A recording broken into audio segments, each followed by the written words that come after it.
Study with ಪರಶುರಾಮ್ಗೆ ಸ್ವಾಗತವನ್ನು ಕೋರ್ತೀನಿ. ಇವತ್ತು ಕಲಿಕಾ ಚೇತರಿಕೆಯ ಸರಣಿಯಲ್ಲಿ 8ನೇ ತರಗತಿಯ ಸಮಾಜ ವಿಜ್ಞಾನದಲ್ಲಿ ಕಲಿಕಾ ಹಾಳೆ 54ರ ಉತ್ತರಗಳನ್ನು ನೋಡೋಣ. ಇದಕ್ಕಿಂತ ಹಿಂದಿನ ವಿಡಿಯೋ ನೋಡದೇ ಇದ್ರೆ ಈ ವಿಡಿಯೋದ ಡಿಸ್ಕ್ರಿಪ್ಷನ್ ಬಾಕ್ಸ್ನಲ್ಲಿ ತಮಗೆ ಒಂದು ಪ್ಲೇಲಿಸ್ಟ್ ಲಿಂಕ್ ಇದೆ. 8ನೇ ತರಗತಿಯಾಗಿರ್ತಕ್ಕಂಥ ಸಮಾಜ ವಿಜ್ಞಾನ ಕಲಿಕಾ ಹಾಳೆಗಳ ಉತ್ತರಗಳು ಅಂತ ಅದನ್ನು ಒತ್ತಿ ತಾವುಗಳು ಹಿಂದಿನ ವಿಡಿಯೋಗಳನ್ನು ನೋಡಬಹುದು. ಅಷ್ಟೇ ಅಲ್ಲದೆ ನಾವುಗಳು ಸಮಾಜ ವಿಜ್ಞಾನದ ಜೊತೆಗೆ ವಿಜ್ಞಾನದಲ್ಲಿನೂ ಕೂಡ ಹಾಕ್ತಾ ಇದ್ದೀವಿ ಮತ್ತು ಹಿಂದಿಯಲ್ಲಿನೂ ಕೂಡ ಕಲಿಕಾ ಹಾಳೆಗಳಿಗೆ ಉತ್ತರಗಳನ್ನು ಹಾಕಿದ್ದೀವಿ. ಸೊ ತಾವುಗಳು ಪ್ಲೇಲಿಸ್ಟ್ ಲಿಂಕ್ ಇದ್ದಾವೆ, ಅವುಗಳನ್ನು ಒತ್ತಿ ನೋಡ್ಬೋದು. ಸೊ ವಿಶೇಷವಾಗಿ 8ನೇ ತರಗತಿಯ ವಿದ್ಯಾರ್ಥಿಗಳಿಗೆ ನಾವು NMMS ಪರೀಕ್ಷೆಗಾಗಿ ಒಂದು SS ಮತ್ತು ಸೈನ್ಸಲ್ಲಿನೂ ಕೂಡ ವಿಡಿಯೋಗಳನ್ನು ಪೋಸ್ಟ್ ಮಾಡ್ತಾ ಇದ್ದೀವಿ. ಆ ವಿಡಿಯೋಗಳನ್ನು ಸಹಿತ ನೋಡಿ ಅಂತ ಹೇಳ್ತಾ, ಸೊ ಫಸ್ಟ್ ಟೈಮ್ ಯಾರಾದರೂ ವಿಡಿಯೋಗಳನ್ನು ವಾಚ್ ಮಾಡ್ತಿದ್ರೆ ದಯಮಾಡಿ ಚಾನಲನ್ನು ಸಬ್ಸ್ಕ್ರೈಬ್ ಮಾಡಿ, ಜೊತೆಗೆ ಬೆಲ್ ಐಕಾನನ್ನು ಒತ್ತಿ. ಇದರಿಂದ ಮುಂಬರ್ತಕ್ಕಂಥ ವಿಡಿಯೋಗಳ ನೋಟಿಫಿಕೇಶನ್ ತಮಗೆ ಮೊದಲಿಗೆ ಸಿಗುತ್ತೆ. ಅಷ್ಟಲ್ಲದೆ ಸೊ ಏನಾದರೂ ಡೌಟ್ಗಳಿದ್ರೆ ತಾವುಗಳು ಕಮೆಂಟಲ್ಲಿ ಪಿನ್ನನ್ನು ಸಹಿತ ಮಾಡಿ ಅಂತ ಹೇಳ್ತಾ ಶುರು ಮಾಡೋಣ 8ನೇ ತರಗತಿ ಸಮಾಜ ವಿಜ್ಞಾನದಲ್ಲಿ ಕಲಿಕಾ ಹಾಳೆ 54ರ ಉತ್ತರಗಳನ್ನು. ಭಾಗ 3 ರಾಜ್ಯಶಾಸ್ತ್ರ ಕಲಿಕಾಂಶ 17 ಮಕ್ಕಳ ಹಕ್ಕುಗಳು ಕಲಿಕಾಫಲ 17 ಸಾಂದರ್ಭಿಕ ಸನ್ನಿವೇಶಗಳ ಮೂಲಕ ಮಕ್ಕಳ ಹಕ್ಕುಗಳನ್ನು ಅರ್ಥೈಸಿಕೊಳ್ತೀರಿ ಅಂತಕ್ಕಂಥದ್ದು ಕಲಿಕಾಫಲ ಇತ್ತು. ಹಾಗಾದರೆ ನೋಡೋಣ ಮಕ್ಕಳ ಹಕ್ಕುಗಳಲ್ಲಿ ಏನಿದೆ ಅಂತ. ಮಕ್ಕಳ ಸರ್ವತೋಮುಖ ಅಭಿವೃದ್ಧಿಗೆ ಸಹಾಯಕವಾಗ್ತಕ್ಕಂಥ ಹಕ್ಕುಗಳನ್ನು ಮಕ್ಕಳ ಹಕ್ಕುಗಳು ಅಂತ ಕರಿತೀವಿ. ಅಂದರೆ ಮಕ್ಕಳ ಮೇಲಿನ ಶೋಷಣೆಗಳನ್ನು ತಡೆಗಟ್ಟಿ ಅವರಿಗೆ ಸಂರಕ್ಷಣೆಯನ್ನು ಕೊಡ್ತಕ್ಕಂಥದ್ದು ಈ ವಿಶ್ವಸಂಸ್ಥೆಯ ಮಕ್ಕಳ ಹಕ್ಕುಗಳ ಒಡಂಬಡಿಕೆಯಲ್ಲಿ ಅದು ಸೇರಿದೆ. ಮುಖ್ಯವಾಗಿ ವಿಶ್ವಸಂಸ್ಥೆಯ ಒಡಂಬಡಿಕೆಯ ಪ್ರಕಾರ 18 ವರ್ಷದೊಳಗಿನವರನ್ನು ಎಲ್ಲರನ್ನೂ ಕೂಡ ಮಕ್ಕಳಂತಲೇ ಪರಿಗಣಿಸ್ತಾರೆ. ಅದಕ್ಕಾಗಿ ರಾಷ್ಟ್ರೀಯ ಹಂತದಲ್ಲಿ ರಾಷ್ಟ್ರೀಯ ಮಕ್ಕಳ ಆಯೋಗ ಇದೆ. ರಾಜ್ಯ, ಜಿಲ್ಲೆ ಮತ್ತು ತಾಲೂಕು ಹಂತದಲ್ಲಿ ಸಹಿತ ಮಕ್ಕಳ ಹಕ್ಕುಗಳ ಆಯೋಗವನ್ನು ಸರ್ಕಾರ ಸ್ಥಾಪಿಸಿ ಮಕ್ಕಳ ಹಕ್ಕುಗಳನ್ನು ರಕ್ಷಣೆ ಮಾಡ್ತಾನೇ ಇದೆ. ಸೊ ಮುಖ್ಯವಾಗಿ ಮಕ್ಕಳ ಹಕ್ಕುಗಳಲ್ಲಿ ಬದುಕುವ ಹಕ್ಕು ಬರ್ತದೆ, ರಕ್ಷಣೆ ಹಕ್ಕು ಬರ್ತದೆ, ವಿಕಾಸ ಹೊಂದತಕ್ಕಂಥದ್ದು ಮತ್ತು ಭಾಗವಹಿಸುವ ಹಕ್ಕು ಅಂತಕ್ಕಂಥದ್ದು ಇಂಪಾರ್ಟೆಂಟ್ ಇದೆ. ಅಷ್ಟಲ್ಲದೆ ಸೊ ಮಕ್ಕಳನ್ನು ಗಣಿಗಾರಿಕೆಯಲ್ಲಿ ದುಡಿಮೆಗೆ ಕಳಿಸೋದಾಗಿರ್ಬೋದು, ಬಾಲ್ಯ ವಿವಾಹ ಮಾಡೋದಾಗಿರ್ಬೋದು, ಮಕ್ಕಳ ಮೇಲಿನ ದೌರ್ಜನ್ಯ ಕಂಡು ಬಂದರೆ ನಾವು 1098 ಸಂಖ್ಯೆಗೆ ಕರೆಯನ್ನು ಮಾಡಿದರೆ ಅದನ್ನು ದೂರು ದಾಖಲು ಮಾಡಿ ಸಂಬಂಧಪಟ್ಟಂತೆ ಕ್ರಮವನ್ನು ತೆಗೆದುಕೊಳ್ತಾರೆ ಅಂತಕ್ಕಂಥದ್ದು ಈ ಮಕ್ಕಳ ಹಕ್ಕುಗಳಲ್ಲಿ ಇತ್ತು. ಇನ್ನು ಇದಕ್ಕೆ ಸಂಬಂಧಪಟ್ಟಂತೆ ಕೆಲವೊಂದಿಷ್ಟು ಕ್ವಶನ್ಸ್ಗಳನ್ನು ಕೊಟ್ಟಿದ್ದಾರೆ, ನೋಡೋಣ ಏನಿದೆ ಅಂತ. ಕಲಿಕಾ ಹಾಳೆ 54 ಚಟುವಟಿಕೆ 1 ಭಾರತ ಸಂವಿಧಾನದಲ್ಲಿ ಮಕ್ಕಳ ಹಕ್ಕುಗಳ ರಕ್ಷಣೆಗಾಗಿ ಒದಗಿಸಿರುವ ಹಕ್ಕುಗಳನ್ನು ಶಿಕ್ಷಕರ ಸಹಾಯದೊಂದಿಗೆ ಪಟ್ಟಿ ಮಾಡಿ ಅಂತ ಕೇಳಿದ್ದಾರೆ. ನಮ್ಮ ಸಂವಿಧಾನದಲ್ಲಿರ್ತಕ್ಕಂಥ ಮಕ್ಕಳ ಹಕ್ಕುಗಳಲ್ಲಿ ಒಂದು ಬದುಕುವ ಹಕ್ಕು ಇದೆ, ರಕ್ಷಣೆಯ ಹಕ್ಕು ಇದೆ, ವಿಕಾಸ ಹೊಂದತಕ್ಕಂಥದ್ದು ಮತ್ತು ಭಾಗವಹಿಸುವ ಹಕ್ಕಿದೆ. 6ರಿಂದ 14 ವಯೋಮಾನದ ಮಕ್ಕಳಿಗೆ ಸಂವಿಧಾನಬದ್ಧ ಉಚಿತ ಮತ್ತು ಕಡ್ಡಾಯ ಶಿಕ್ಷಣದ ಹಕ್ಕಿದೆ. ಯಾವುದೇ ಅಪಾಯಕಾರಿ ಕೆಲಸದಲ್ಲಿ 14 ವರ್ಷ ತುಂಬುವವರೆಗೆ ತೊಡಗೋದ್ರಿಂದ ರಕ್ಷಿತವಾಗ್ತಕ್ಕಂಥ ಹಕ್ಕು ಸಹಿತ ಇದೆ. ಕಡೆಗೆ ಆರ್ಥಿಕ ಕಾರಣಕ್ಕಾಗಿ ತಮ್ಮ ವಯಸ್ಸಿನ ಸಾಮರ್ಥ್ಯಕ್ಕೆ ಅನುಗುಣವಲ್ಲದ ವೃತ್ತಿಯಲ್ಲಿ ತೊಡಗೋದನ್ನು ತಡೆಯುವ ರಕ್ಷಣೆ ಇದೆ. ಇವೆಲ್ಲ ಏನಪ್ಪಾ ಅಂತಂದ್ರೆ ಇಂಪಾರ್ಟೆಂಟ್ ಇತ್ತು. ಮಕ್ಕಳ ಹಕ್ಕುಗಳನ್ನು ನಮ್ಮ ಸಂವಿಧಾನದಲ್ಲಿ ಏನು ಮಾಡಿದ್ದಾರೆ, ಉಲ್ಲೇಖವನ್ನ ಮಾಡಿದ್ದಾರೆ. ಇವುಗಳ ಉಲ್ಲಂಘನೆ ಆಗಿದ್ದೇ ಆದರೆ ಸೊ ಸರ್ಕಾರ ಏನು ಮಾಡ್ತದಪ್ಪ ಅಂದ್ರೆ ಶಾಸನಾತ್ಮಕ ಕ್ರಮಗಳನ್ನು ತೆಗೆದುಕೊಳ್ತದೆ. ಇನ್ನು 2ನೇ ಚಟುವಟಿಕೆ ಇದೆ ನೋಡಿ. ಈ ಕೆಳಗಿನ ಕೆಲವು ಸನ್ನಿವೇಶ ಕೊಟ್ಟಿದ್ದಾರೆ, ಅದನ್ನು ನಾವು ಗಮನಿಸಿ ನಾವೇನು ಮಾಡ್ಬೋದು ಅಂತ ಬರೀಬೇಕಿತ್ತು. ಸೊ ಫಸ್ಟ್ ಕ್ವಶನ್ ಇತ್ತು, ನಿಮ್ಮ ಸ್ನೇಹಿತನನ್ನು ಶಾಲೆಗೆ ಕಳುಹಿಸದೆ ಹೋಟೆಲ್ನಲ್ಲಿ ದುಡಿಯಲು ಕಳಿಸ್ತಿದ್ರೆ ನೀವೇನು ಮಾಡ್ತೀರಿ?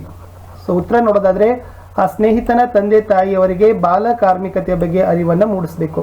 ಅಂದರೆ 14 ವರ್ಷದ ಒಳಗಿನ ಮಕ್ಕಳನ್ನು ಸೊ ಕೆಲಸಕ್ಕೆ ಕಳುಹಿಸೋದ್ರಿಂದ ಅಪರಾಧ ಆಗ್ತದೆ.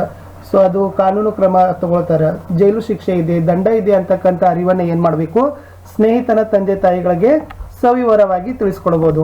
ಅಷ್ಟೋರು ಕೇಳದೇ ಇದ್ರೆ ಏನು ಮಾಡ್ಬೋದು ಅಂತಂದರೆ ಸಮೀಪದಲ್ಲೇ ಇರ್ತಕ್ಕಂಥ ಅಂಗನವಾಡಿ ಕಾರ್ಯಕರ್ತೆಯರಿಗೆ ವಿಷಯವನ್ನು ಮುಟ್ಟಿಸ್ಬೋದು. ಅಥವಾ ತಾಲೂಕು ಕಚೇರಿಗಳಲ್ಲಿ ಸೊ ಮಹಿಳಾ ಮತ್ತು ಮಕ್ಕಳ ಕಲ್ಯಾಣ ಇಲಾಖೆ ಅಂತ ಬರ್ತದೆ, ಅಲ್ಲಿ ಕೂಡ ತಾವೇನು ಮಾಡ್ಬೋದು, ದೂರನ್ನು ಕೊಟ್ಟು ಆ ಮಗುವನ್ನು ಬಾಲ ಕಾರ್ಮಿಕತೆಯಿಂದ ರಕ್ಷಣೆಯನ್ನು ಮಾಡ್ಬೋದು. ಪ್ರಶ್ನೆ 2, ನಿಮ್ಮ ಮನೆಯಲ್ಲಿ ನಿಮ್ಮ ಅಕ್ಕ ಅಥವಾ ತಂಗಿಗೆ 18 ವರ್ಷಕ್ಕೆ ಮೊದಲೇ ಬಾಲ್ಯ ವಿವಾಹ ಮದುವೆ ಮಾಡಲು ತಯಾರಿ ಮಾಡುತ್ತಿದ್ದಾರೆ, ಹೇಗೆ ಅಂತ ಕೇಳಿದ್ದಾರೆ. ಇಲ್ಲಿ ತಯಾರಿ ಮಾಡ್ತಾ ಇದ್ದಾರೆ ಅಂತಂದ್ರೆ ಏನು ಮಾಡಬೇಕು, ಸೊ ಮೊದಲಿಗೆ ಪಾಲಕರಿಗೆ ಬಾಲ್ಯ ವಿವಾಹದ ಕುರಿತು ಅರಿವನ್ನು ಮೂಡಿಸಬೇಕು. ಅವ್ರು ಹೇಳಬೇಕು ಚಿಕ್ಕ ವಯಸ್ಸಿನಲ್ಲಿ ಮದುವೆ ಆಗೋದ್ರಿಂದ ಆಗ್ತಕ್ಕಂಥ ಆರೋಗ್ಯಕರ ಸಮಸ್ಯೆಗಳಾಗಿರ್ಬೋದು, ಆರ್ಥಿಕ ಸಮಸ್ಯೆಗಳಾಗಿರ್ಬೋದು, ಹೊಣೆಗಾರಿಕೆ ಸಮಸ್ಯೆಗಳನ್ನು ಅವ್ರಿಗೆ ಏನು ಮಾಡಬೇಕು, ತಂದೆ ತಾಯಿಯವರಿಗೆ ಸವಿವರವಾಗಿ ಮನದಟ್ಟು ಮಾಡಿ. ಇವತ್ತೇನು ಸಮೂಹ ಮಾಧ್ಯಮಗಳಿದ್ದಾವೆ, ಬಹಳಷ್ಟು ಜಾಲತಾಣಗಳಿದ್ದಾವೆ, ಅವುಗಳಲ್ಲಿ ಬರ್ತಕ್ಕಂಥ ನ್ಯೂಸ್ಗಳನ್ನು ತಂದೆ ತಾಯಿಯವರಿಗೆ ಅರಿವನ್ನು ಮೂಡಿಸಬೇಕು.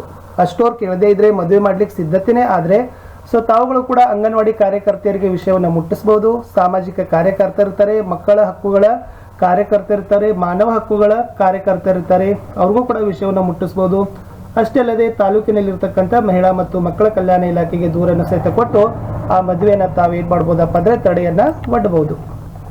ಮುಂದಿನ ಪ್ರಶ್ನೆ, ಒಂದು ವೇಳೆ ನಿಮ್ಮ ಊರಿನಲ್ಲಿ ಮಕ್ಕಳ ಸಹಾಯವಾಣಿಯು ಸಂಪರ್ಕಕ್ಕೆ ಸಿಗದೆ ಹೋದರೆ ಆಗ ನೀವೇನು ಮಾಡ್ತೀರಿ ಅಂತ ಕೇಳಿದ್ದಾರೆ. ಇಲ್ಲಿ ಮಕ್ಕಳ ಸಹಾಯವಾಣಿ ಸಂಪರ್ಕಕ್ಕೆ ಸಿಗದೆ ಇದ್ರೆ ಸೊ ಏನು ಮಾಡ್ಬೋದು? ಸೊ ಉತ್ತರ ಏನಪ್ಪ ಅಂದರೆ, ನಮ್ಮದೇ ಆಗಿರ್ತಕ್ಕಂಥ ಸಮಾಜದಲ್ಲಿ ಸಾಮಾಜಿಕ ಕಾರ್ಯಕರ್ತರು ಕಂಡು ಬರ್ತಾರೆ, ಶಿಕ್ಷಣ ಪ್ರೇಮಿಗಳಿರ್ತಾರೆ, ಅಂಗನವಾಡಿ ಕಾರ್ಯಕರ್ತೆಯರಿರ್ತಾರೆ, ಮತ್ತು ಮಹಿಳಾ ಮತ್ತು ಮಕ್ಕಳ ಕಲ್ಯಾಣ ಇಲಾಖೆಯ ಸಹಾಯ ಕೂಡ ನಾವೇನು ಮಾಡ್ಬೋದು, ಪಡಿಬೋದು. ಸೊ ಅಲ್ಲಿ ಮಕ್ಕಳ ಸಹಾಯವಾಣಿ ದೊರಕದೇ ಇದ್ರೆ ಸಮಾಜದಲ್ಲಿರ್ತಕ್ಕಂಥ ಸಾಮಾಜಿಕ ಕಾರ್ಯಕರ್ತರು, ಶಿಕ್ಷಣ ಪ್ರೇಮಿಗಳು, ಅಂಗನವಾಡಿ ವರ್ಕರ್ಸ್ ಆಗಿರ್ಬೋದು. ಲಾಸ್ಟಿಗೆ ನಾವು ಏನು ಮಾಡ್ಬೋದು ಅಂತಂದರೆ, so child and woman welfare department ಅಂದರೆ ಮಹಿಳಾ ಮತ್ತು ಮಕ್ಕಳ ಕಲ್ಯಾಣ ಇಲಾಖೆಯ ನಾವು ಸಹಾಯವನ್ನು ಪಡಿಬಹುದು. ಕಡೆಗೆ ಚಟುವಟಿಕೆ 3ರಲ್ಲಿ ಹೊಂದಿಸಿ ಬರೆಯರಿ ಕೊಟ್ಟಿದ್ದಾರೆ. ಇಲ್ಲಿ ಘಟನೆಗಳಿದ್ದಾವೆ, ಇಲ್ಲಿ ಯಾವ ಉಲ್ಲಂಘನೆ ಆಗ್ತದೆ ಅನ್ನೋದನ್ನು ಕೇಳಿದ್ದಾರೆ. ನೋಡುವ, ಹೆಣ್ಣು ಮಗು ಶಾಲೆಗೆ ಕಳುಹಿಸದೆ ಗಂಡು ಮಗುವನ್ನು ಶಾಲೆಗೆ ಕಳಿಸಿದ್ರೆ ಅದು ಏನಾಗ್ತದಪ್ಪ ಅಂದ್ರೆ ಸಮಾನತೆ ಹಕ್ಕು ಉಲ್ಲಂಘನೆ ಆಗ್ತದೆ. ನಿನ್ನ ಶಾಲೆ ದೈಹಿಕ ಶಿಕ್ಷಕರು ನಿನ್ನನ್ನು ವಾಲಿಬಾಲ್ ಆಡಕ್ಕೆ ಬೇಡವೆಂದು ನಿರಾಕರಿಸಿದರೆ ಅದು ಭಾಗವಹಿಸುವ ಹಕ್ಕನ್ನು ಉಲ್ಲಂಘನೆ ಮಾಡಿದಂಗೆ ಆಗ್ತದೆ. 14 ವರ್ಷದ ಮಗು ಗಣಿಗಾರಿಕೆಯಲ್ಲಿ ಕೆಲಸ ಮಾಡ್ತಿದ್ರೆ ಅದಕ್ಕೆ ರಕ್ಷಣೆ ಕೊಡ್ತಕ್ಕಂಥ ಹಕ್ಕು ಆಗ್ತದೆ, ಉಲ್ಲಂಘನೆ ಆಗ್ತದೆ. ಮಗು ಹೆಣ್ಣು ಅಥವಾ ಗಂಡು ಅಂತ ಪರೀಕ್ಷಿಸಿ ಹುಟ್ಟುವ ಮೊದಲೇ ಸಾಯಿಸಿದ್ರೆ ಅದು ಬದುಕುವ ಹಕ್ಕಿನ ಉಲ್ಲಂಘನೆ ಆಗ್ತದೆ. ಇಷ್ಟು ತಾವೇನು ಮಾಡ್ಬೋದಿತ್ತು ವಿದ್ಯಾರ್ಥಿಗಳೇ, ಬರಿಬೇಕಿತ್ತು. ಇಲ್ಲಿ ಉತ್ತರಗಳನ್ನು ನಾನು ಏನು ಮಾಡಿದ್ದೀನಿ, ಬರೆದಿದ್ದೀನಿ. ಕಡೆಗೆ ಒಂದು ಪ್ರಶ್ನೆ ಇತ್ತು. ಎಸ್, ನಿನ್ನ ಶಾಲೆಯಲ್ಲಿ ಮಕ್ಕಳ ಹಕ್ಕುಗಳ ಪಟ್ಟಿಯನ್ನು ಎಲ್ಲಿ ಪ್ರದರ್ಶಿಸಲಾಗಿದೆ, ಅವುಗಳನ್ನು ಪಟ್ಟಿ ಮಾಡು ಅಂತ ಕೇಳಿದ್ದಾರೆ. ಪ್ರಶ್ನೆ ಉತ್ತರಕ್ಕೆ ಹೋಗೋಕ್ಕಿಂತ ಮುಂಚೆ ದಯಮಾಡಿ ವಿಡಿಯೋವನ್ನು ಲೈಕ್ ಮಾಡಿ, ನಿಮ್ಮದೇ ಆಗಿರ್ತಕ್ಕಂಥ ಸೋಷಿಯಲ್ ಮೀಡಿಯಾ ಪ್ಲಾಟ್ಫಾರ್ಮ್ಗಳಲ್ಲಿ ವಿಡಿಯೋ ಲಿಂಕನ್ನು ಶೇರ್ ಮಾಡಿ ಅಂತ ಹೇಳ್ತಾ ಮೊದಲಿಗೆ ನೋಡೋಣ. ಈ ಮಕ್ಕಳ ಹಕ್ಕುಗಳ ಪಟ್ಟಿಯನ್ನು ಶಾಲೆಯಲ್ಲಿ ವಿಶೇಷವಾಗಿ ಗೋಡೆಗಳ ಮೇಲೆ ಮತ್ತು ತರಗತಿಯಲ್ಲಿನೂ ಕೂಡ ಚಾರ್ಟ್ಗಳ ಮೂಲಕ ಶಿಕ್ಷಕರು ಏನು ಮಾಡಿರ್ತಾರಪ್ಪ ಅಂದ್ರೆ ಹಾಕಿರ್ತಾರೆ. ಅಷ್ಟಲ್ಲದೆ ಸೊ ಎಲ್ಲ ಕಡೆ ಇವತ್ತು ಮಕ್ಕಳ ಸಹಾಯವಾಣಿ ಸಂಖ್ಯೆಯ ಪ್ರದರ್ಶನವನ್ನು ಮಾಡಿರ್ತಾರೆ.